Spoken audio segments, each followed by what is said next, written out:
හරියම අපි ඒකේ 7 වෙනි ප්‍රශ්නේ සාකච්ඡා කරමු. 7 වෙනි ප්‍රශ්නේ තියෙන්නේ හානිකර මෘදුකාංග වලින් පරිගණක පද්ධතියකට සිදුවන හානිය වළක්වා ගැනීමට කළ හැකි පියවර දෙකක් ලියන්න කියලා තියෙන්නේ. ඒතකොට ඔයාට එකක් ලියන්න පුළුවන් පරිගණකයට හානිකර මෘදුකාංග වෛරස් ඇතුළු වෙන එක වළක්ව ගන්න ප්‍රතිවෛරස් මෘදුකාංගයක් භාවිතා කරන්න පුළුවන්. වෛරස් ගාඩ් එකක් භාවිතා කරන්න පුළුවන්. ඊළඟ ආරක්ෂිත වෙබ් අඩවි භාවිතා කරන්න පුළුවන්. ඒ කියන්නේ අපිට නියමාවලිය බලලා ආරක්ෂිත වෙබ් අඩවියක්ද නැද්ද කියන එක පරීක්ෂා කරලා බලන්න පුළුවන්. ඒක අර HTTP ද HTTPS ද කියන එක. HTTP කියලා තියෙනවා මේක ආරක්ෂිත නොවන වෙබ් අඩවියක්, ආරක්ෂිත නොවන. ඒ වගේම HTTPS කියලා දෙනවා නම් ආරක්ෂිත වෙබ් අඩවියක්. එතකොට අන්න ඒක නිරීක්ෂණය කරලා අපිට ආරක්ෂිත වෙබ් අඩවියක්ද ආරක්ෂිත නොවන වෙබ් අඩවියක්ද කියන එක තීරණය කරන්න පුළුවන්. අන්තර්ජාලය තුළ භාගත කිරීම සිදු කිරීමේදී ආරක්ෂිත වෙබ් අඩවි භාවිතා කරන්න ඕනේ. ඊළඟට අන්තර්ජාලය තුළ භාගත කිරීම සිදු කරාම වෛරස පරීක්ෂාවක් කරන්න ඕනේ. නොදන්නා විද්‍යුත් තැපැල් පණිවිඩ විවෘත කිරීමෙන් වළකින්න ඕනේ. ඒ වගේ දේවල් ඔයාලා ලියලා තියෙනවා නම් උත්තරේ හරි. බුද්ධිමය දේපළවල නෛතික ආරක්ෂාව සඳහා ගත හැකි පියවර. අපේ බුද්ධිමය දේපළ අපේ මොකක් හරි නව නිෂ්පාදනයක් නව ක්‍රියාවලියක් වගේ දෙයක් වෙනත් කෙනෙකු ගන්න කලින් ඒ කියන්නේ වෙනත් කෙනෙක් ඒකම පාවිච්චි කරන කලින් අපි ඒකේ අපේ නෛතික ආරක්ෂණ ගත යුතු පියවර තමයි පේටන්ට් බලපත්‍රයක් ගන්න එක. අන්තර්ජාලය තුළ ආරක්ෂාව සපයන ශ්‍රී ලංකාවේ ආයතනයක් විදිහට ඔයාලට ලියන්න පුළුවන් ICTA ආයතනය ලියන්න පුළුවන්. නැත්නම් ශ්‍රී ලංකා හදිසි පරිගණක සූදානම් සංසදය කියලා ලියන්න පුළුවන්. ඒ වගේ පිළිතුරක් ඔයාගේ හරි. නොකඩවා පැය 4කට වඩා වැඩි කාලයක් පරිගණකයේ භාවිතය නිසා ඇතිවිය හැකි සෞඛ්‍ය ගැටලු 4ක් නම් කරන්නලු.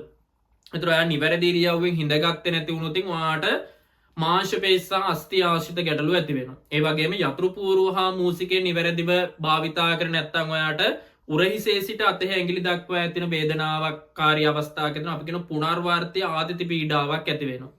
සහ යතුරු පූර්ව හා මූසික අත් දෙක හිර කරගෙන පාවිච්චි කරනවා නම් ඒතකොට නැත්තම් නිසි ආකාර ස්ථානගත කරලා නැත්තම් ඔයාට කාපල දෝනා සහ ලක්ෂණ ඇති වෙන්න පුළුවන්. ඊළඟට පරිගණක දෘෂ්ටි සහ ලක්ෂණ ඇස්පෙනීමේ දුර්වලතා ඇති වෙන්න පුළුවන්. හිසේ කැක්කුම ආතතිය වගේ රෝගත් ඇති වෙන්න පුළුවන්. ඒතකොට ඔයාට ලියන්න පුළුවන් මාංශ පේශි සහ අස්ථි ආශ්‍රිත ගැටලු, ඊළඟට පුනර්වාර්තිය ආතති පීඩාව, කාපල දෝනා සහ ලක්ෂණ, පරිගණක දෘෂ්ටි සහ ලක්ෂණ, ආතතිය, හිසේ කැක්කුම වගේ දේවල් ලියන්න පුළුවන්. අංකිත සාක්ෂරතාවය ඇති කිරීමට කළ හැකි දෑ සඳහා උදාහරණ දෙකක් ලියන්නලු. අංකිත සාක්ෂරතාවය, ඒ කියන්නේ අංකිත බෙදුම නැති කරලා අංකිත සාක්ෂරතාවය ඇති කරන්න වෙනවා. අංකිත බෙදුම කියලා කියන්නේ තොරතුරු සංනිවේදන තාක්ෂණයේ පහසුකම් ඇති අයයි නැති අය අතර වෙනස.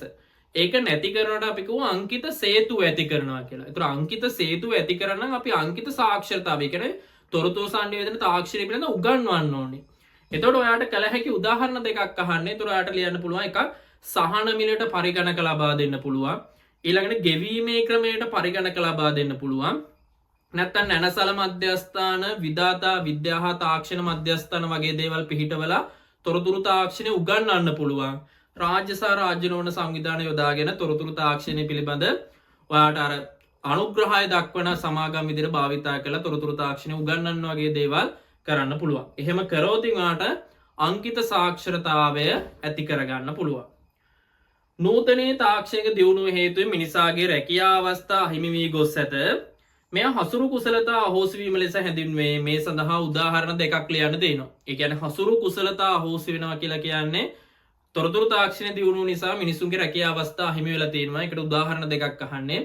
එකක් මේ අපි ඕගොල්ලෝ දකින මාර්ගගත ක්‍රමයට ඉගෙනුම් ඉගැන්වීම් ක්‍රියාවලිය නිසා ගුරුවරුන්ගේ අවශ්‍යතාවය අවම වෙලා තියෙනවා.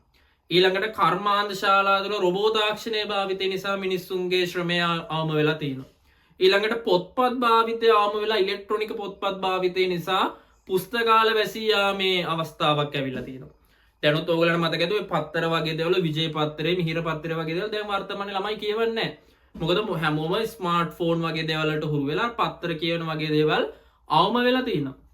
ඊළඟ නිවසේ සිටම සෞඛ්‍ය තත්ත්වය පරීක්ෂා කරගන්න පුළුවන් නිසා අර සෞඛ්‍ය තත්ත්ව පරීක්ෂා නොයි ලැබ් වගේ දේවල් අපි කියනවා අවශ්‍යතාවය අවම වෙලා තියෙනවා. ඒ කියන්නේ ගෙදර ඉඳන් රුධිරයේ සීනි මට්ටම පරීක්ෂා කරන්න, ප්‍රෙෂර් එක බලා ගන්න වගේ දේවල් පුළුවන් වෙලා තියෙන නිසා අර ඒ වගේ සෞඛ්‍ය පරීක්ෂණ මධ්‍යස්ථාන අවශ්‍යතාවය අවම වෙලා තියෙනවා. ඒ වගේ දෙකක් ඔයාලට ලිව්වනම් හරි. සමාජ භාවිතය බහුල වීම නිසා වර්තමානයේ සයිබර් අපරාධ වර්ධනය වී ඇත. ඒ වළක්වා ගැනීමට ගත හැකි පියවරක් ලියන්න කියලා තියෙනවා. එකක් ඔයාලට ලියන්න පුළුවන් තමන්ගේ පෞද්ගලික දත්ත සමාජ ජාල වෙත ඇතුළු කිරීමෙන් වළකින්න පුළුවන්.